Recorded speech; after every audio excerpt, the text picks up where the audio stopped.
হঠাৎ করেই আলোচনায় আসে হিন্দু পরিবারের জামাতে ইসলামে যোগদানের খবর। মন্দিরে উপজেলা জামাতের আমিরের উপস্থিতিতে এমন ঘটনা ঘটেছে বলে সামাজিক যোগাযোগ মাধ্যমে ছড়িয়ে পড়ে। মুহূর্তেই ভাইরাল হয়ে যায় বিষয়টি, তৈরি হয় ধোঁয়াশা।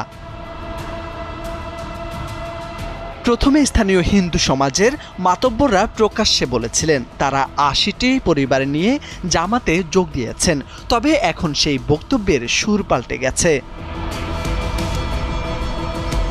জানা যায় শুক্রবার সন্ধ্যায় ঝিনাইদহের শৈলকুপা উপজেলার নিত্যানন্দনপুর ইউনিয়নের ভান্ডারীপাড়া গ্রামে হিন্দু সম্প্রদায়ের ৩টি সমাজ উপজেলা জামাতের আমির ASM মতিউর রহমানের উপস্থিতিতে ৮০টি পরিবার জামাতে যোগ দেয়। সে সময় ৩ সমাজের মাতব্বর ও স্থানীয় হিন্দু সম্প্রদায়ের সাধারণ মানুষ উপস্থিত ছিলেন। ঘটনাটি মুহূর্তেই সংবাদ মাধ্যম ও সামাজিক যোগাযোগ মাধ্যমে ছড়িয়ে পড়ে। এই বিষয়ে স্থানীয় হিন্দু সম্প্রদায়ের লোকজনের কাছে জানতে চাইলে তারা ক্যামেরার সামনে কথা বলতে রাজি হননি। শুরুতে স্থানীয় হিন্দু সম্প্রদায়ের মাতব্বর ভজন মুন্সি, দীপচাঁদ মণ্ডল ও ৩ সমাজের প্রধান বিকাশ বিশ্বাসের উপস্থিতিতে ৮০টি পরিবার নিয়ে যোগদানের কথা বললেও এখন বিকাশ বিশ্বাস বলেছেন তিনি দীর্ঘদিন ধরেই এই দলের সাথে জড়িত আছেন, তার সাথে কেউ যোগদান করেননি, জানিয়ে ইতিমধ্যেই রাজনীতিতে বিতর্কিত প্রভাব ফেলতে শুরু করেছে। জামাতে ৮০টা পরিবার বেশি,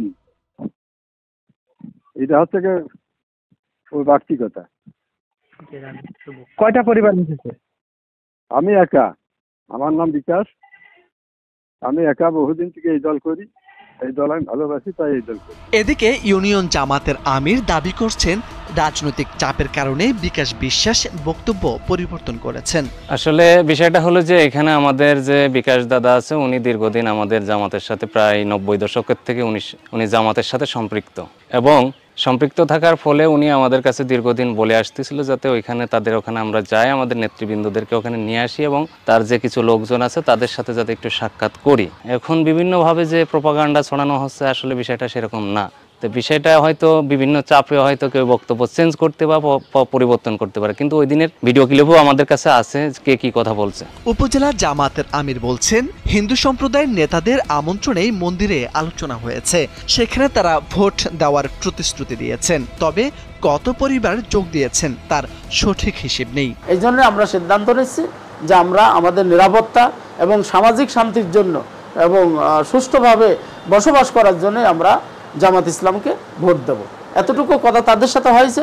সেখানে কতটা পরিবার কত মানুষ ছিল এইগুলো আমরা ওখানে অত আমরা গোনাগুনি করিনি, তবে অনেক মানুষ তারা ছিল।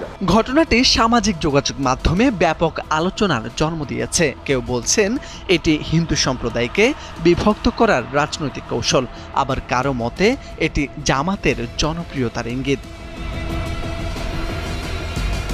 মোরশেদ আলম, সময়ের আলো।